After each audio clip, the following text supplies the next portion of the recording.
안녕하세요. 저는 50대 초반의 여자입니다. 익명으로 제 이야기가 소개된다는 말을 듣고 어렵게 사연을 보내게 되었습니다. 저는 남편과 30대 중반에 결혼했습니다. 요즘은 워낙 30대 넘어서 결혼한 사람들이 많은데 저 때만 해도 늦은 결혼이었거든요. 저는 남편과 중매로 만나 결혼했습니다. 그래서 부모님이 엄청 좋아하셨어요. 그래서 결혼하고 딸 둘 낳고 나름대로 잘 살고 있었죠. 남편은 직장을 다니다 그만두고 현재 사업을 하고 있고요. 제 남편에는 형이 2명이 있습니다. 한 명은 현재 미국에 거주하시고 나머지 한 명은 서울에 계시죠. 그리고 저희 부모님도 서울에 살고 있어요. 시부모님 모두 건강하게 살아 계시고요. 제 아주버님의 아내, 그러니까 제 작은 형님에게는 친구분이 한 명 있는데요. 그분이 미용사입니다. 그래서 저도 자주 가서 머리를 했죠. 저희 집에서 그리 멀지 않은 동네에서 미용실을 하시는데 꽤 실력이 좋으시거든요. 그날도 염색을 하려고 미용실에 갔어요. 그런데 문이 잠겨 있더라고요. 잠시 외출했나 영업을 안 하나 생각이 들면서 내일 다시 와야 하는 고민이 들더라고요. 미용실 앞에서 10번 정도 고민하다가 내일 다시 오자 결정하고 집에 가려는데 화장실이 가고 싶더라고요. 미용실 상가 뒤쪽으로 가면 공용 화장실이 있거든요. 그래서 화장실 쪽으로 향했죠. 그런데 화장실 가는 길이 미용실 뒤편이에요. 머리 감는 공간이요. 그래서 머리 감는 공간 뒷문으로 나가면 바로 화장실이 나오거든요.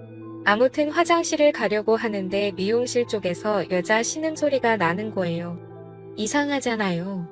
분명 문이 잠겨 있었는데요. 제가 살펴보니까 미용실 뒤쪽에 아주 작은 창문이 하나 있거든요. 환기할 수 있는 창문이요. 그 창문이 아주 살짝 열려 있더라고요. 그래서 까치발을 들고 그 창문으로 미용실 안을 들여다봤죠.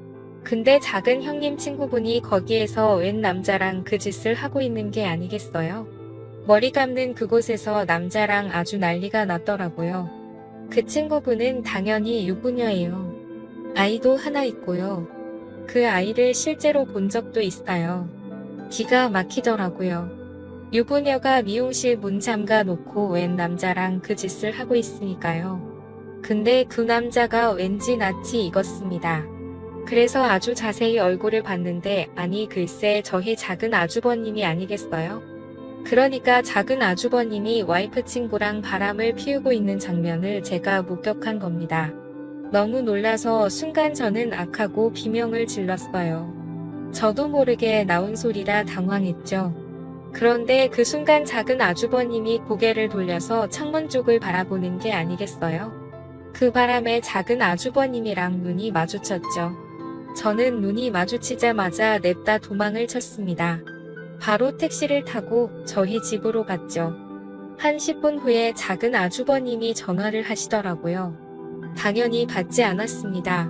그런데 막 10번이 넘어가도록 전화를 하시더라고요. 당연히 다급하셨겠죠. 바람 피우는 모습을 제게 들키셨으니까요. 그래도 받지 않았습니다. 너무 떨리고 심장이 쿵쾅거려서 받을 수가 없더라고요. 그렇게 전화를 계속 받지 않자 문자가 왔더라고요. 전화 좀 받아달라고요. 이야기 좀 하자고 하더군요. 저는 문자도 무시했습니다. 머리가 복잡해서 도무지 아무런 답장도 할 수가 없었어요. 그냥 남편 얼굴 보기도 민망하더라고요. 남편이 유독 작은 아주버님이랑 많이 닮았어요. 그래서 남편 얼굴 볼 때마다 작은 아주버님이 그 친구분이랑 그 짓을 하고 있던 광경이 생생하게 떠올랐습니다. 작은 아주버님은 제가 전화해도 받지 않고 문자도 무시하니까 아주 속이 타셨나 봐요. 저희 집으로 평일에 출근도 하지 않고 직접 찾아오셨더라고요. 처음에는 아예 문도 열지 않으려고 했는데 작은 아주버님을 계속 문 앞에 세워두는 것도 예의가 아닌 것 같아서 문을 열어드렸습니다. 생전 그분이 저희 집에 오시지도 않고 오신다고 해도 뭐 사가지고 오시는 분이 아닌데 그날은 글쎄 과일 바구니를 들고 오셨더라고요. 세상 친절한 웃음을 지으면서 과일 바구니를 저에게 주셨습니다. 남편이랑 같이 먹이라고요. 저는 들어오시라고 하고 커피를 한 잔 타드렸습니다. 작은 아주버님은 뜨거운 커피를 거의 원샷 하시더니 제게 물으셨습니다. 다 왔냐고요? 저는 시치미를 뗐죠. 무슨 말인지 모르겠다고요. 그랬더니 저랑 눈 마주쳤잖아요. 라고 하더라고요. 더는 모른 척 할 수가 없어서 이실직고 했습니다. 다 봤다고요.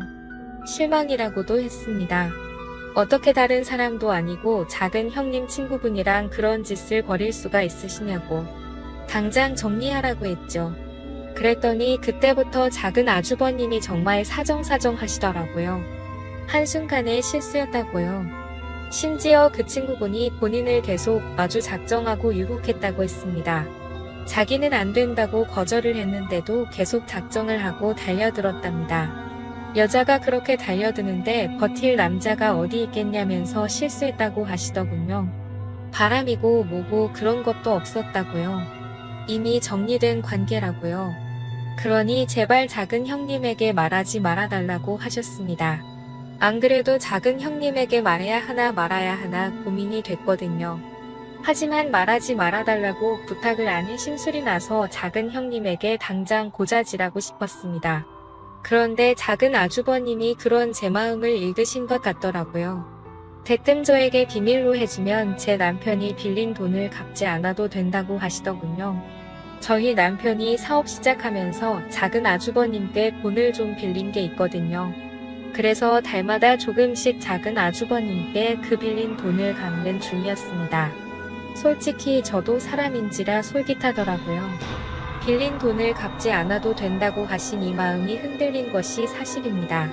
아무리 가족이라고 해도 남의 가정일인데 제가 굳이 말할 필요가 있겠냐고요. 그냥 모른 척하는 게 현명한 거 아니겠냐고요.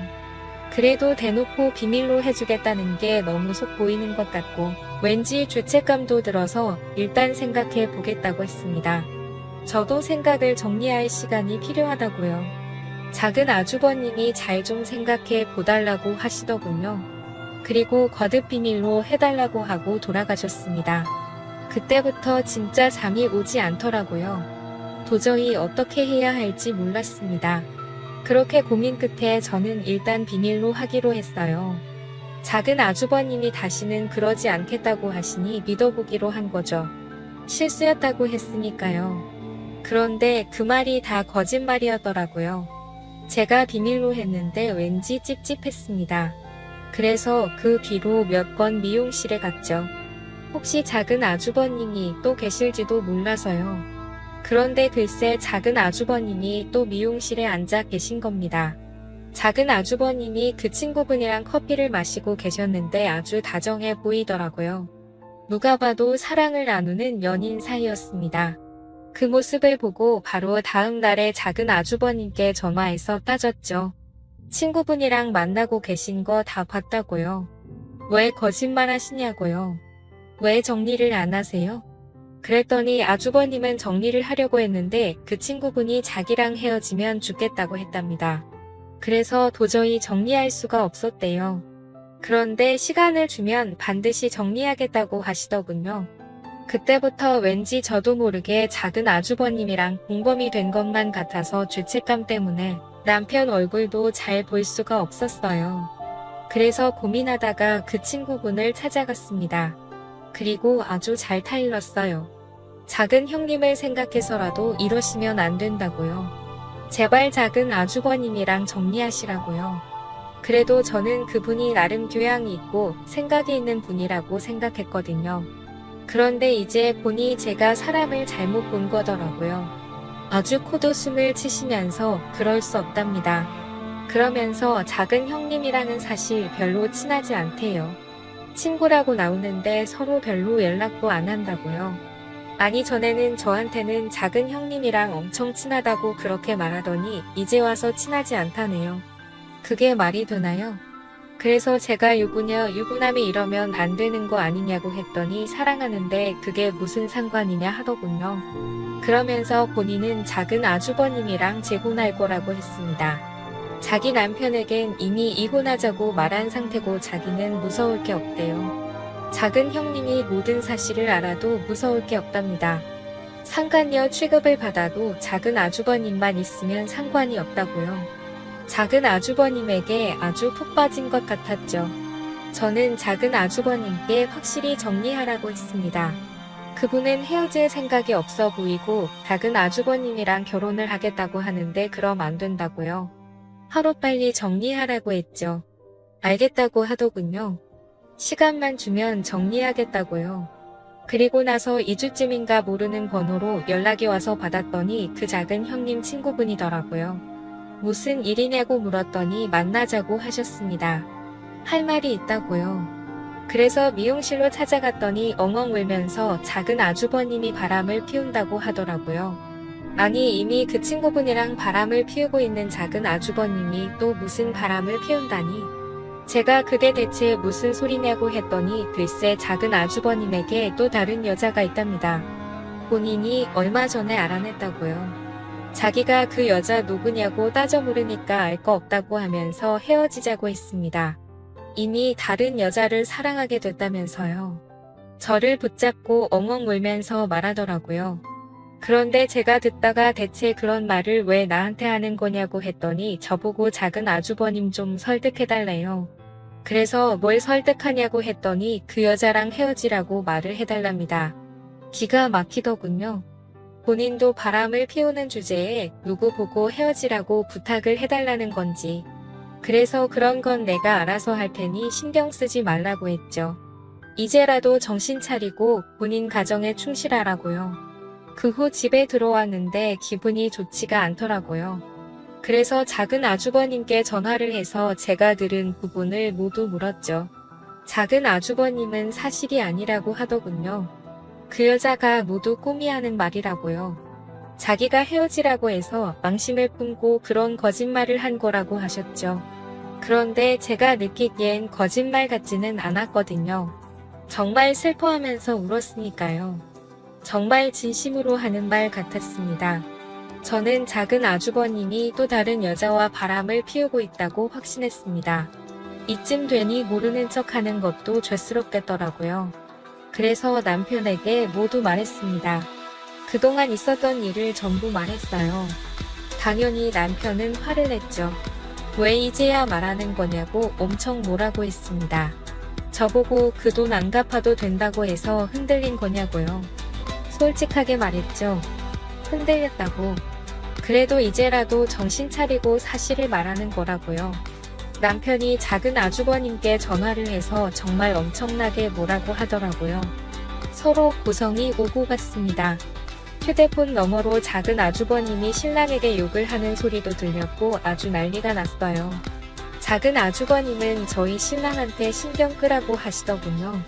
남편이 작은 아주버님께 한 소리겠지만 막상 작은 형님에게 말하는 건 꺼려했습니다.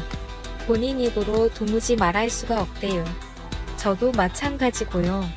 그래도 저는 역시 말해야 한다는 생각이 들었습니다.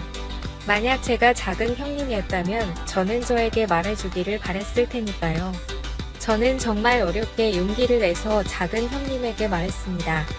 그동안 있었던 일 전부 숨기지 않고 말했죠. 작은 형님이 그동안 작은 아주버님이 외도를 감추고 있었던 걸 알면 저를 죽을 때까지 보지 않겠다고 하실지도 모르지만 있는 그대로 말씀드렸어요. 그런데 작은 형님은 이미 알고 계시더라고요. 친구분이랑 바람을 피운 것도 알고 계시고 다른 여자랑 바람이 난 것도 알고 있었어요. 심지어 다른 여자가 누구인지도 알고 있더라고요. 글쎄, 회사 경례랍니다. 나이가 40대 초반이래요. 10살은 넘게 차이가 나는 여자랑 바람이 난 거죠. 더 기가 막힌 것은 바람이 이번이 처음이 아니라는 겁니다. 결혼 생활하면서 작은 아주버님이 엄청 많은 바람을 피웠다고 하더라고요. 그걸 알면서도 작은 형님은 지금까지 모른 척 눈 감아준 거였고요. 작은 형님은 저에게 조금 실망했다고 했지만 이제라도 말해줘서 고맙다고 하시면서 자기를 도와달라고 하셨습니다. 어떻게 도와주냐고 했더니 자기 계획을 말씀하시더라고요. 알고 보니 이미 작은 형님은 많은 부분을 계획하고 계셨죠. 일단 작은 아주버님이 작은 형님 이름으로 구매했던 아파트 2채를 모두 형님이 파셨대요. 작은 아주버님이 사업을 하면서 돈을 조금 모으셨거든요. 그런데 세금을 내야 하니까 작은 형님이 이름으로 아파트를 산 거죠. 그래서 작은 형님이 그 아파트를 몰래 판 거고요. 작은 형님은 작은 아주버님 몰래 이사를 하실 계획이었어요. 아무도 모르는 곳으로 몰래 떠나실 계획이었던 거죠. 그런데 그러려면 작은 아주버님이 오랫동안 집을 비우셔야 하는데 정말 작은 아주버님이 엄청난 짠돌이었거든요. 그래서 꼭 점심도 집에 가서 드세요. 웬만하면 외식도 잘 안 합니다.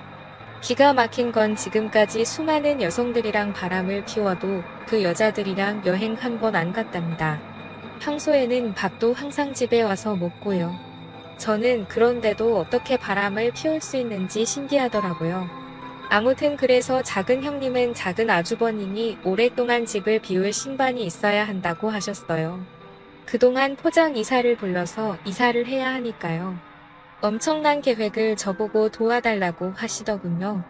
도와주면 지금까지 침묵했던 부분을 모두 용서해주겠다고 하시면서요. 고민이 많이 되었습니다.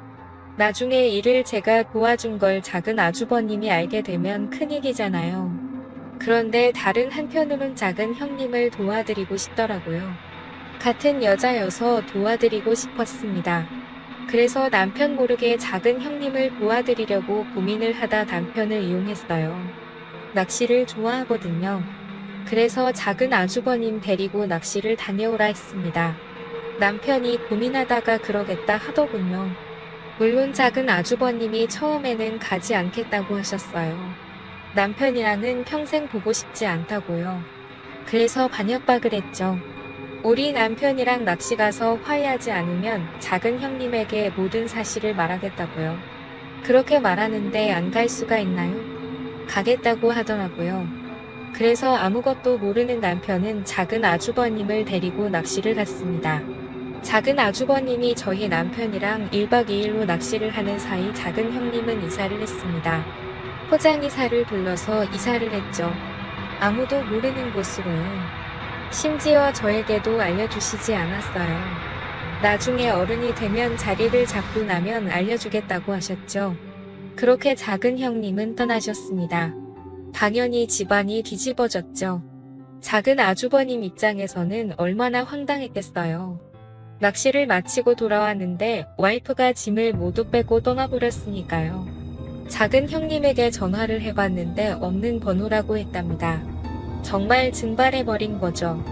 작은 아주버님이 저에게 전화해서 엄청 난리를 피우셨어요. 혹시 알고 있었냐고요. 저는 당연히 몰랐다고 했죠.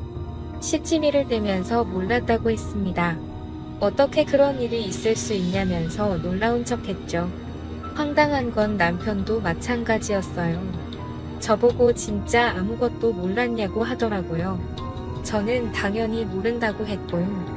나중에 작은 아주버님이 작은 형님이 아파트 두 채를 판 사실도 알게 되셨어요. 남편 말로는 작은 아주버님이 오열을 했다고 하더라고요. 나라를 잃은 사람처럼 통곡을 했다네요. 작은 형님을 잡으려고 해도 어디로 갔는지도 모르고 번호도 모르니 잡을 수가 없다고요. 그리고 나서 한 달 후쯤인가 작은 형님이 저에게 전화를 하셨더라고요. 본인은 아주 잘 지낸다 했습니다. 현재 지방에 계시다고 했어요. 어디 지역인지는 말씀해주지 않으셨고요. 나중에 작은 아주버님이랑 정리가 되면 말씀해주겠다고 하셨죠. 저는 작은 아주버님이랑 연락은 해보셨냐고 여쭈었더니 하셨다고 하시더군요.